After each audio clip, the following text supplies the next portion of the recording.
నమస్తే, welcome to Andhraprabha TV. నేను సౌజన్య. ముందుగా ప్రేక్షకులందరికీ భోగి అలాగే సంక్రాంతి కనుమ పండుగ శుభాకాంక్షలు. సో ఈ మధ్యకాలంలో ఆంధ్రప్రదేశ్లో జరుగుతున్నటువంటి హిందూ దేవాలయాలకు సంబంధించి కావచ్చు, హిందూ దేవాలయాల్లో జరిగేటువంటి కొన్ని సంఘటన రీసెంట్గా తిరుపతిలో జరిగింది. సో అది చూసాము. సో హిందుత్వం మీద చాలామంది కొన్ని కామెంట్స్ చేస్తున్నారు. సో దేవాలయాలను ఉద్దేశించి కావచ్చు, అక్కడ జరిగేటువంటి సంఘటనల్ని దాని ఆధారంగా తీసుకొని మా దాంట్లోకి రండి కమ్యూనిటీలోకి, ఇక్కడ మీకు చాలా ప్రశాంతంగా ఉంటుంది, అక్కడ ఏం ఉండదు అనేటువంటి ఇలా చాలా ఇన్ఫ్లుయెన్స్ చేస్తూ ఉన్నారు. మరి ఇలాంటి పలు అంశాలకు సంబంధించి వారి విశ్లేషణని, వారి అభిప్రాయాన్ని మనతో పంచుకోవడానికి ఈరోజు మనతో పాటు ఉన్నారు శివశక్తి అధ్యక్షులు కరుణాకర్ సుగ్గున ఉన్నారు. వారితో మాట్లాడదాం. నమస్తే కరుణాకర్ గారు. నమస్తే అండి. ముందుగా మీకు భోగి సంక్రాంతి కనుమ పండుగ శుభాకాంక్షలు. ధన్యవాదాలు. మీకు కూడా థ్యాంక్ యూ అండి. సో అడగగానే యాక్సెప్ట్ చేసి మా రిక్వెస్ట్ని మీ అభిప్రాయాన్ని మాతో పంచుకోవడానికి వచ్చినందుకు థ్యాంక్ యూ సో మచ్.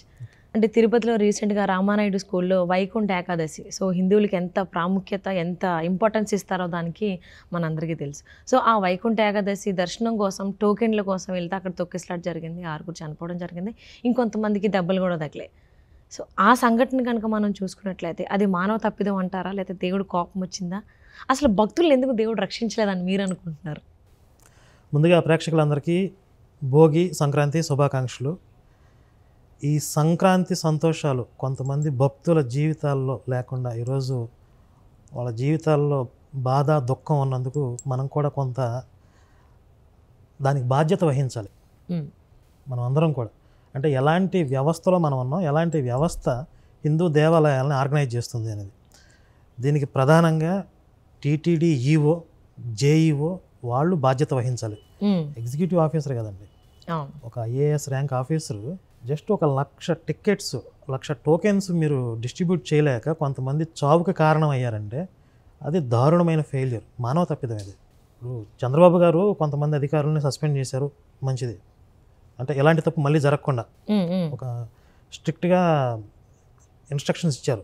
అంటే పోలీస్ డిపార్ట్మెంట్ని అయితే సస్పెండ్ చేశారు, కొంతమందిని ట్రాన్స్ఫర్ బదిలీ కూడా చేయడం జరిగింది. బట్ టీటీడీ చైర్మన్ని కానీ, ఈఓని కానీ, జేఈఓని కానీ అసలు వాళ్ళు ఒక మాట మందలించారు అని మాత్రం ఎక్కడ న్యూస్ అయితే బయటికి రాలేదు. జరిగిందో జరగలేదో మనకు బయటికి తెలియదు.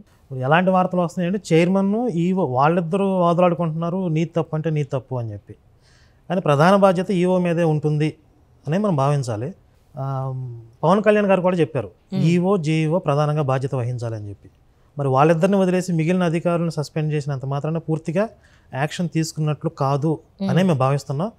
ఈఓని జేఈఓని సస్పెండ్ చేయాలి. అసలు వాళ్ళకే నైతికంగా బాధ్యత వహించి వాళ్ళంతటి వాళ్ళే ఆ బాధ్యత నుండి తప్పుకోవాలి. వాళ్ళ మీద ఎఫ్ఐఆర్ కూడా నమోదు చేయాలని చెప్పి మేము పోలీసు కంప్లైంట్ కూడా ఇచ్చొచ్చాం తిరుపతిలో.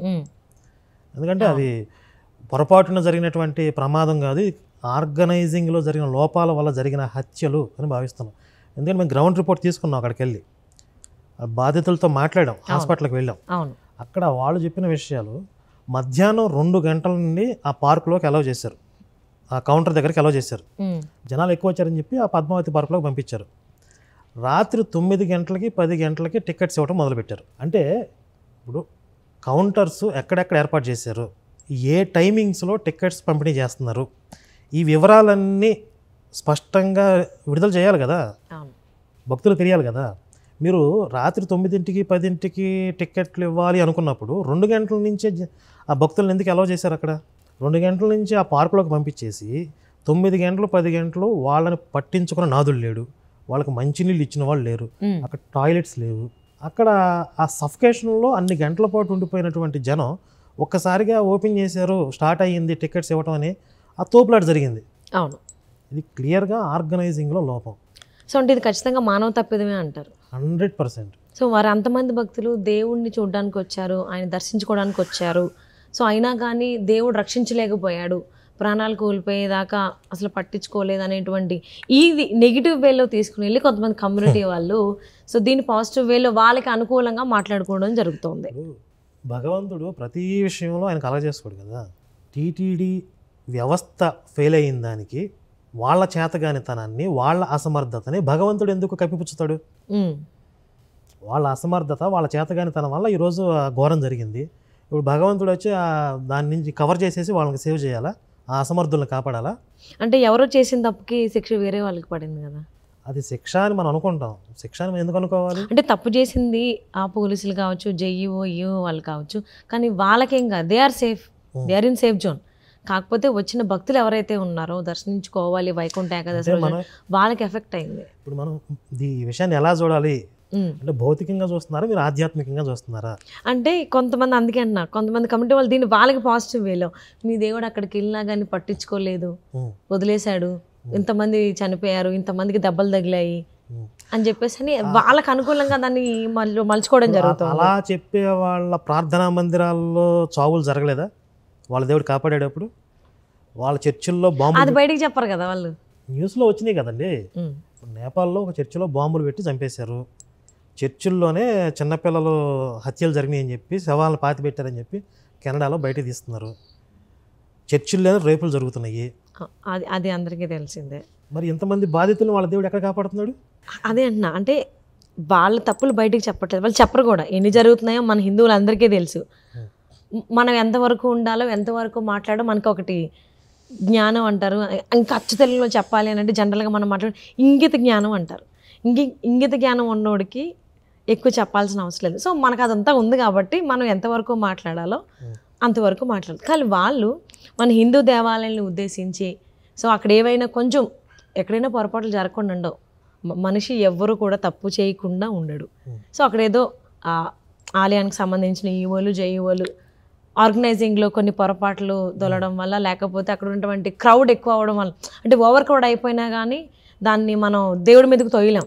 సో అది మనకు తెలుసు అక్కడ లైవ్లో ఉన్న వాళ్ళకి. కానీ వీళ్ళు దాన్ని పాజిటివ్ వేలో తీసుకుని, మీకు ఇప్పుడు అంతకుముందు కూడా తెలిసే, మీకు డైలీ మీకు దీపధూప నైవేద్యాలు ఉంటాయి, కైంకర్యాలు మామూలుగా మనం చాలా అంటే ఎక్కడ పొరపాట్లు దొరకకుండా మ్యాక్సిమం మనకి చేతనైనంత మనం ప్రయత్నిస్తాం. కానీ వాళ్ళు మీకు ఇన్ని ఖర్చులు ఉంటాయి, పొద్దున్నే వీళ్ళు దీపాలు పెట్టాలి, మీకు పువ్వులు కొనాలి, లేకపోతే మీ దేవుడు కరడించడు, శపిస్తాడు, మీ దేవుడు సో ఎన్ని అంటే నానా రకాలుగా, నరలేని నాలుక చాలా రకాలుగా మాట్లాడితే అన్నట్టు చాలా దారుణంగా మాట్లాడతారు. దీన్ని వాళ్ళు పాజిటివ్ వేలో మలుచుకోవడానికి ట్రై చేస్తున్నారు. ఎవరన్నా అలాగన్నారా? మీకు ఆ ఎక్స్పీరియన్స్ ఉందా? అంటే నాకు పర్సనల్గా లేదు, జరుగుతుంది, వాళ్ళకి వేరే రకంగా ఉంటుంది. ఐ హియర్డ్, నేను కొన్ని విన్నాను ఇలా అంటారు. అంటే గుంటూరు సైడ్ కానీ వెళ్తే కనుక మనం ఇలా మాట్లాడుకోవడానికి ఛాన్స్ ఉండదు, వాళ్ళ మాటలే మనకు వినిపిస్తాయి. సో అలా నేను విన్నాను. అంటే రీసెంట్గా తిరుపతిలో వైకుంఠ ఏకాదశి టోకెన్ల కోసం ఉన్నటువంటి భక్తులు కూడా పోలీసులు కొట్టారు, తిట్టారు, ఎవరు రమ్మన్నాడు ఇవి చెప్పారు. అక్కడ వాళ్ళతో మాట్లాడినప్పుడు వాళ్ళు చెప్పడం జరిగింది, మతం మారుడు అయి ఉంటాడు. అదే కదా సమస్య. ఎప్పటి నుంచి మొత్తుకుంటున్నాం? ఇప్పుడు చంద్రబాబు గారి దగ్గర నుంచి, సీఎం గారి దగ్గర నుంచి అందరూ మాట్లాడుతున్నారు అన్య మతస్థులు దేవాలయాల్లో ఉండకూడదు అని చెప్పి. అవును, ఎందుకు ఆచరణలోకి రావట్లేదు? ఎప్పటికి అమలు చేస్తారు అది? అంటే ఎవరి ఫాల్ట్ అంటారు? ఎక్కడ జరుగుతుంది లోపం, ఎక్కడుంది? చాలా కారణాలు ఉంటాయండి. ఇప్పుడు ఓటు బ్యాంక్ రాజకీయాలు అంటే, తెగించి నిర్ణయాలు తీసుకోవాలంటే కొంతమంది నొచ్చుకుంటారు. మనం అందరినీ సంతృప్తి పరచాలి. అందరినీ సంతృప్తి పరచడం ఏంటంటే, ఇప్పుడు హిందువుల వ్యవస్థ ఇది. హిందువులు వాళ్ళ యొక్క ప్రయోజనాలే ముఖ్యం, హిందువుల యొక్క మనోభావాలే ముఖ్యం. హిందూ శాస్త్రీయ ఆచారాలు ఆగమ శాస్త్రాల ప్రకారం జరగాలి, అది ముఖ్యం తప్ప వాళ్ళు ఎవరినో క్రిస్టియన్స్ని, ముస్లిమ్స్ని, లేకపోతే వేరే మతస్థుల్ని, ప్రపంచంలో ప్రజలందరినీ ఈ దేవాలయ వ్యవస్థలో సంతృప్తి పరచడం ఏంటి నాకు అర్థం కాదు. అంతేకాకుండా తిరుపతిలో జరిగిన రీసెంట్ సంఘటన కూడా, సో ఎందుకంటే జేఈఓని, ఈఓని అండ్ ఈవెన్ చైర్మన్ని కూడా ఎందుకు ఏమీ యాక్షన్ తీసుకోవట్లేదు అని అంటే, because they belongs to some community, వాళ్ళ ఒక వర్గానికి చెందిన వాళ్ళు కాబట్టి తీసుకుంటే ఆ వర్గానికి సంబంధించినటువంటి అభిమానులు కావచ్చు, నాయకులు కావచ్చు ఇబ్బంది పడతారు, ఏమన్నా అంటారేమో అనేటువంటి ఉద్దేశంతో గవర్నమెంట్ ఎటువంటి యాక్షన్ తీసుకోవట్లేదు అనేటువంటి మాటలు కూడా వినిపిస్తున్నాయి. ఇప్పుడు అంతర్గతంగా ఎలాంటి కారణాలు ఉన్నవి అనేవి మనం పూర్తిగా ఇదే నిర్ధారణ చేయలేం. ఏ కారణాలతో వాళ్ళు యాక్షన్ తీసుకోవట్లేదని మనకు తెలియదు, కానీ మనం డిమాండ్ చేస్తున్నాం వాళ్ళ మీద చర్యలు తీసుకోవాలి అనేది. అంటే ఆ వర్గానికి సంబంధించిన వాళ్ళు కాబట్టి గవర్నమెంట్ తీసుకోవట్లేదని అంటున్నారు. ఇప్పుడు వాళ్ళని రీప్లేస్ చేసుకోండి, ఆ వర్గం వాళ్ళతో రీప్లేస్ చేసుకోండి, మాకేం అభ్యంతరం లేదు, కానీ భక్తి పరులను కూర్చోబెట్టండి అక్కడ. ఇది మనం చెప్పేది. సమస్యని సాల్వ్ చేయండి అనే మనం అడుగుతున్నాం. సమస్య ఎందుకు సాల్వ్ కావట్లేదు అనేది మరి వాళ్ళే చెప్పాలి.